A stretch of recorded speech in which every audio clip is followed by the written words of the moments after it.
Hello everyone, very good morning to all of you. आज के दिन की शुरुआत करेंगे 7 मार्च 2022 के इंपॉर्टेंट करंट अफेयर के साथ। पूरा वीडियो ध्यान से देखिएगा, क्वेश्चन इंपॉर्टेंट हैं सारे। पीडीएफ और टेलीग्राम दोनों का लिंक आपको वीडियो के डिस्क्रिप्शन में दिया हुआ है, आप दोनों को अवेल कर सकते हो डिस्क्रिप्शन से। तो चलिए स्टार्ट करते हैं वीडियो। और आज का पहला क्वेश्चन है, India has signed host city agreement with international telecommunication union to set up an area office and innovation centre in which city. कहने का मतलब यह है कि अभी हाल ही में भारत सरकार ने होस्ट कंट्री एग्रीमेंट साइन किया है इंटरनेशनल टेलीकम्युनिकेशन यूनियन के साथ, और इनकी मदद से ये एरिया ऑफिस और इनोवेशन सेंटर की स्थापना भारत के कौन से शहर में करेंगे। तो भारत सरकार यहाँ पर आईटीयू की मदद से स्थापना करने जा रही है इसकी, नई दिल्ली में। अब देखिए, अगर आईटीयू की बात करें तो international telecommunication union United Nations के द्वारा सीधे सीधे अप्रूव्ड ऑर्गेनाइजेशन है, और इसका काम क्या है, ये एक तरीके से पूरी दुनिया में रेडियो नेटवर्क प्रोवाइड करने का काम करते हैं। तो आप इसका मतलब सीधा सा ये समझ लो कि भारत सरकार ये चाहती है कि आईटीयू भारत की मदद करे और इनकी मदद से इनोवेशन सेंटर की स्थापना भारत के अंदर करी जाए। इसका सीधा सा फायदा ये मिलेगा कि साउथ एशियन जितने भी नेशंस हैं, जैसे कि श्रीलंका हो गया, नेपाल, बांग्लादेश और भूटान, ईरान, मालदीव्स, ये जितने भी कंट्रीज हैं, इन सभी के साथ भारत सरकार जब चाहे तब रेडियो कन्वर्सेशन पर बात कर सकती है। मतलब रेडियो टेलीकम्युनिकेशन की मदद से डायरेक्ट हम लोग कनेक्ट हो सकते हैं आपस में। ध्यान रखिए, जो आप नॉर्मली कनेक्ट होते हो, इंटरनेट फ्रीक्वेंसी के थ्रू कनेक्ट होते हो, उसमें ज़्यादा फ्रीक्वेंसी की ज़रूरत लगती है और ज़्यादा डेटा की ज़रूरत लगती है। लेकिन रेडियो फ्रीक्वेंसी बहुत कम नेटवर्क में भी काम में आ जाती है। तभी आपने देखा होगा पुलिस हो गई या आर्मी पर्सनल्स हो गए, वो सभी वॉकी टॉकी पर बात करते हैं, क्योंकि वॉकी टॉकी की खास बात ये होती है कि ये कम से कम नेटवर्क पर भी काम कर जाती है। बाय द वे, आईटीयू में इस टाइम पे 193 कंट्रीज इसके मेंबर हैं। तो आईटीयू के साथ मिलकर इसकी स्थापना नई दिल्ली में करी जाएगी, और आईटीयू का हेडक्वार्टर है जिनेवा, और इसके प्रेसिडेंट है इस टाइम पे हॉलिन जाओ। क्या नाम है, यहां पर मैं लिख देता हूं, हॉलिन जाओ। अगला क्वेश्चन है, ये जो आपको पिक्चर में दिखाई दे रहे हैं, इनका नाम है एलन लैड जूनियर। अभी हाल ही में इनका निधन हो गया। ये कौन थे? तो ये बेसिकली एक फिल्म प्रोड्यूसर थे, और इतना ही नहीं, इनको ऑस्कर भी मिल चुका है बेस्ट पिक्चर के लिए। इन्होंने एक मूवी बनाई थी जिसका नाम है ब्रेव हार्ट। क्या नाम है? ब्रेव हार्ट, जिसके लिए इनको ऑस्कर से सम्मानित किया जा चुका है। अपार्ट फ्रॉम दिस, आपने हॉलीवुड की एक मूवी सीरीज का नाम सुना होगा जिसका नाम है स्टार वॉर्स। तो ये जो स्टार वॉर्स है, ये भी इन्हीं की ही मूवी सीरीज है। तो अभी हाल ही में 84 की उम्र में इनका निधन हो गया। लोग इनको प्यार से लेडी के नाम से जानते थे। क्या बोलते थे? लेडी। तो फिल्म प्रोड्यूसर लेडी अभी हाल ही में एक्सपायर हो गए। अगला क्वेश्चन है, अभी हाल ही में बीसीसीआई ने टाटा आईपीएल 2022 के लिए कौन सी कंपनी को अपना ऑफिशियल पार्टनर नियुक्त किया है? तो बीसीसीआई ने अनाउंस किया है कि टाटा आईपीएल 2022 के लिए इनकी ऑफिशियल पार्टनर कंपनी रहेगी रुपे। और आपको मैंने पहले भी बताया हुआ है, करीब एक हफ्ते पहले बताया था कि बीसीसीआई ने वीवो को खारिज कर दिया है, क्योंकि आपको याद होगा करीब 1.5 साल पहले गलवान वैली में भारत और चाइना के बीच में झड़प हो गई थी, जिसके बाद से भारत के अंदर चाइनीज प्रोडक्ट का बाइकआउट शुरू हो गया और आईपीएल से वीवो को हटाने की मांग करी गई। तो आईपीएल से वीवो कंपनी को पूरे तरीके से खारिज कर दिया गया है, हटा दिया गया है, और उनकी जगह अब टाटा को दे दी गई है। तो जो अभी तक वीवो आईपीएल कहलाता था, अब टाटा आईपीएल ये कहलाएगा 2022 से। और आईपीएल कब शुरू होने वाला है? 26 मार्च से, इसी महीने के आखिरी हफ्ते से स्टार्ट होने जा रहा है आईपीएल। इस बार आईपीएल का 15वां संस्करण खेला जाएगा और रुपे होगा इसका official partner. By the way, एक चीज और ध्यान रखिएगा, इस बार आईपीएल में 8 की जगह 10 टीमें खेल रही हैं। 2 टीमें बढ़ गई हैं, एक अहमदाबाद की टीम और दूसरी आपकी लखनऊ की टीम। बीसीसीआई की स्थापना 1928 में करी गई थी। इसका हेडक्वार्टर है मुंबई और इसके प्रेसिडेंट हैं सौरभ गांगुली, और इसके सेक्रेटरी कौन है? ये हैं जय शाह। नेक्स्ट क्वेश्चन है, who has signed MOU with Sky Shade Daylights to promote startup in daylight harvesting technology.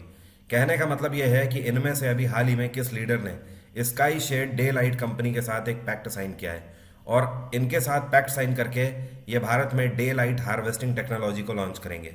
तो ये पैक्ट अभी हाल ही में minister of state science and technology कौन है? जितेंद्र सिंह, इनके द्वारा साइन किया गया है। अब देखिए ये है क्या? डे लाइट हार्वेस्टिंग टेक्नोलॉजी एक ऐसी टेक्नोलॉजी है जो कि आपके घरों के अंदर, आपके कमरों में नेचुरल सनलाइट आपको देगी।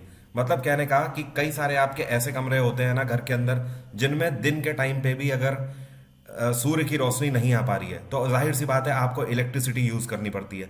तो इलेक्ट्रिसिटी आप यूज कर रहे हो तो उसका बिल भी आएगा।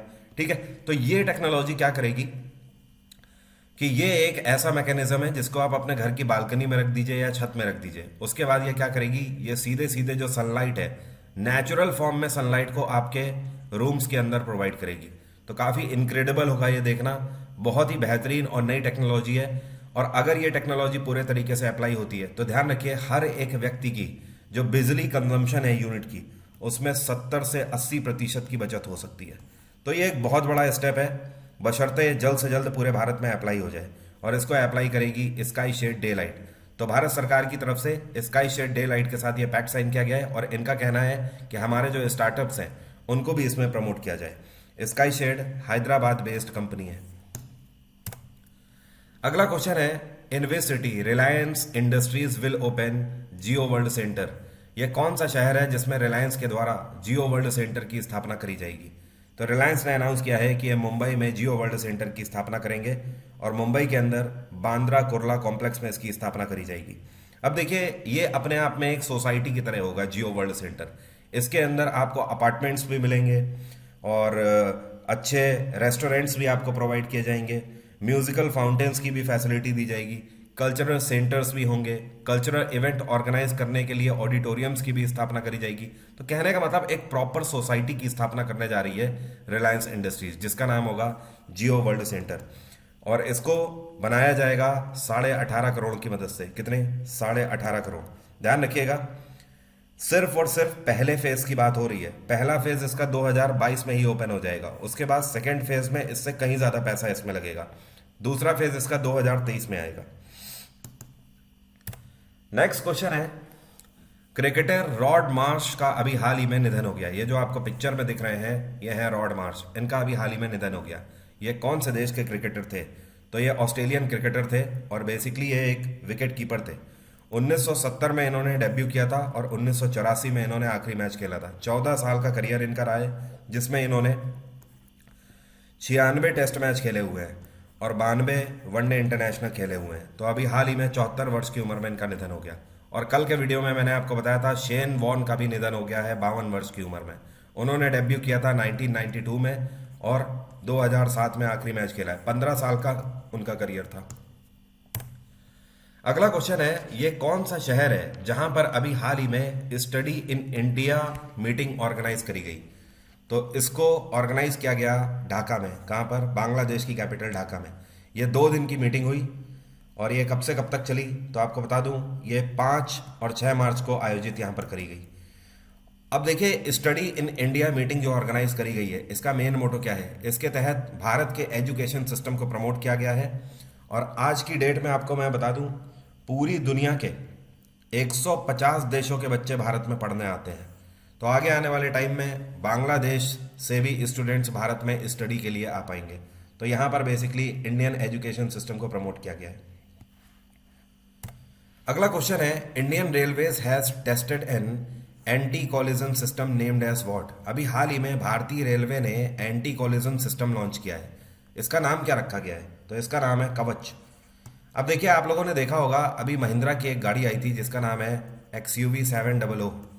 इस गाड़ी की खास बात यह है कि आर्टिफिशियल इंटेलिजेंस के थ्रू अगर आप एक पर्टिकुलर लिमिट तक चल रहे हैं स्पीड में, अगर आप 60 की स्पीड तक जा रहे हैं, ठीक है, तो ये गाड़ी के सामने अगर कोई भी व्यक्ति आ जाता है या ऑब्जेक्ट आ जाता है तो ये गाड़ी अपने आप एंटी कॉलिजन सिस्टम अपना अप्लाई कर देगी। मतलब ब्रेकिंग इसकी अप्लाई हो जाएगी, मतलब गाड़ी अपने आप ही रुक जाएगी। इसी तरीके से भारत में पहली बार ट्रेन का ट्रायल किया गया है। इसमें एंटी कॉलिजन सिस्टम इंस्टॉल किया गया है और ये ट्रेन 380 मीटर की दूरी से ही रुक जाएगी। अगर इस ट्रेन के सामने कोई ऑब्जेक्ट आ गया है तो ये 380 मीटर दूर से ही सेंस कर लेगी और ऑटोमेटिक ट्रेन में ब्रेक लग जाएंगे। और इसकी टेस्टिंग कहाँ करी गई? सिकंदराबाद में करी गई, जो कि हैदराबाद का ट्विन सिटी माना जाता है। और आपको पता है इस कवच इंजन की खास बात क्या है? ये पूरे तरीके से भारत में निर्मित है, इंडिजिनसली है। और रेलवे मंत्रालय इस टाइम पे अश्वनी वैष्णव के पास है। अश्वनी वैष्णव इसके ट्रायल पे खुद मौजूद थे इस इंजन के अंदर। और भारतीय रेलवे की स्थापना 1853 में करी गई है। आपको पता है भारतीय रेलवे के इस साल की शुरुआत में नए चेयरपर्सन कौन बनाए गए हैं? तो रेलवे बोर्ड के नए चेयरपर्सन बनाए गए हैं वीके त्रिपाठी, और इन्होंने सक्सीड किया था सुनीत शर्मा को। नेक्स्ट क्वेश्चन है, who has launch the initiatives, जिसका नाम है संभव और स्वावलंबन।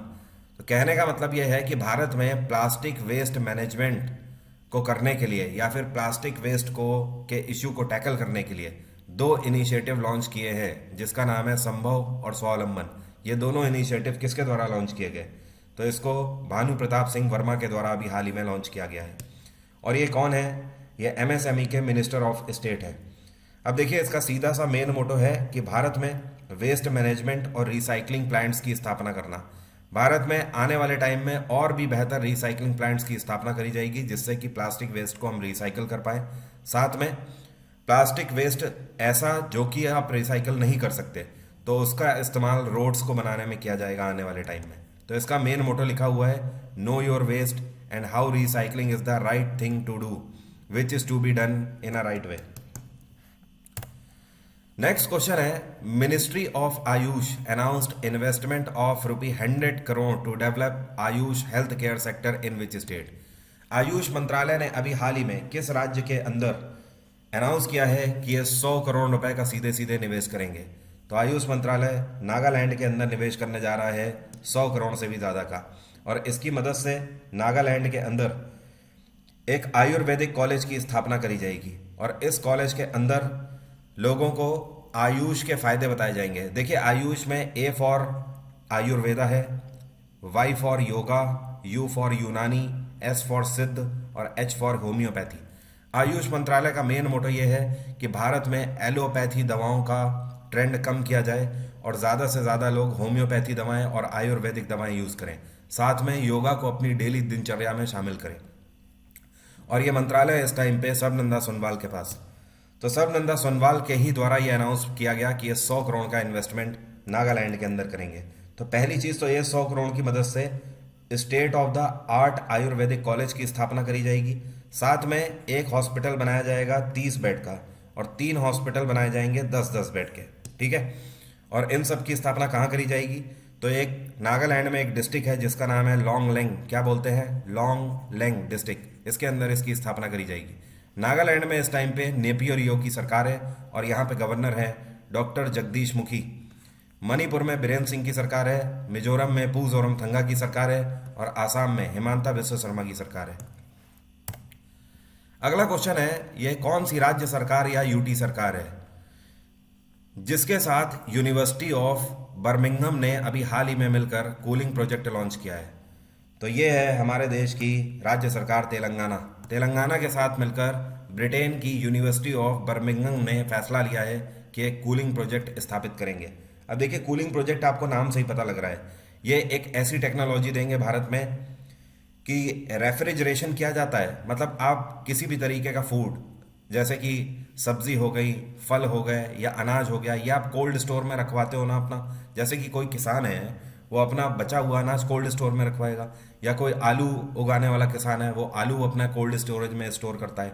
तो ये टेक्नोलॉजी की खास बात यह है कि ये एनर्जी एफिशिएंट होंगी। मतलब रेफ्रिजरेशन आपको उतना ही मिलेगा, कूलिंग आपको उतनी ही मिलेगी फूड्स को स्टोर करने के लिए, लेकिन बिजली कम लगेगी। बिजली की खपत यहाँ पर बहुत कम होने वाली है, ये इसकी खास बात है। दूसरी चीज़, ये भारत में फूड पर रिसर्च करने को भी प्रमोट करेंगे और साथ में वैक्सीनेशंस को भी प्रमोट करने के लिए यहाँ पर भारत में पुश करेंगे। तो ये इसके मेन मोटो हैं। तेलंगाना में चंद्रशेखर राव की सरकार है। तेलंगाना में इस टाइम पे गवर्नर हैं तमिलसाई सुंदरराजन।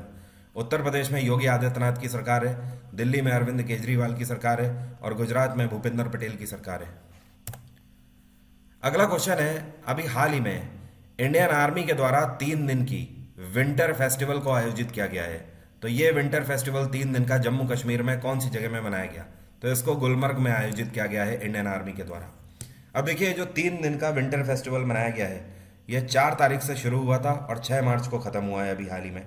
इसका मेन मोटो ये था कि जम्मू कश्मीर की जो वैली एरियाज़ हैं, जो घाटी एरिया है, वहाँ पर शांति को मेंटेन किया जाए, पूरे तरीके से उसको शांति प्रिय वातावरण बनाया जाए।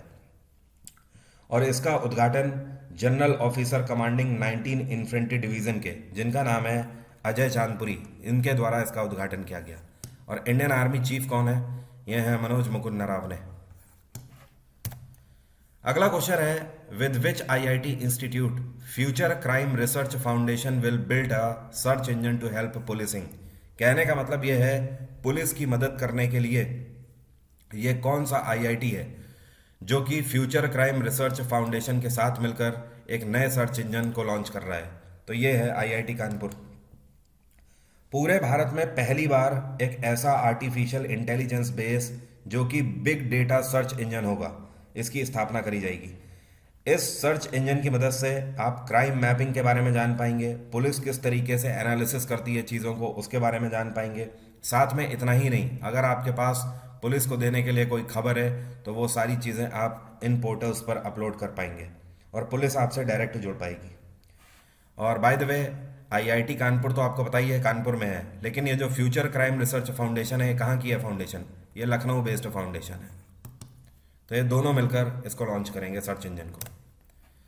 अगला क्वेश्चन है, कौन सा भारतीय घुड़सवारी एथलीट एशियाई खेलों का ट्रायल लेने वाला पहला भारतीय अभी हाल ही में बन गया है? तो जो आपको पिक्चर में दिख रहे हैं, ये हैं शशांक कटारिया। ये हरियाणा के गुरुग्राम से बेसिकली बिलोंग करते हैं और आज तक के सबसे कम उम्र के ऐसे एथलीट हैं और भारतीय हैं जिन्होंने एशियाई खेलों में ट्रायल लिया है पहली बार। इतना ही नहीं, अभी फरवरी 2022 में इन्होंने गोल्ड मेडल जीता है एडवांस्ड ड्रेसेज में और ब्रोंज जीता है एलिमेंट्री ड्रेसेस में। तो पहली बार कोई भारतीय घुड़सवार एथलीट है जो कि एशियन गेम्स में ट्रायल में पार्ट ले रहा है। अगला क्वेश्चन है, फ्यूचर जनरली इंडिया इंश्योरेंस नाम की जो कंपनी है, इन्होंने अभी हाल ही में एक नया इंश्योरेंस लॉन्च किया है। इस इंश्योरेंस पॉलिसी का नाम है FG health cover insurance policy.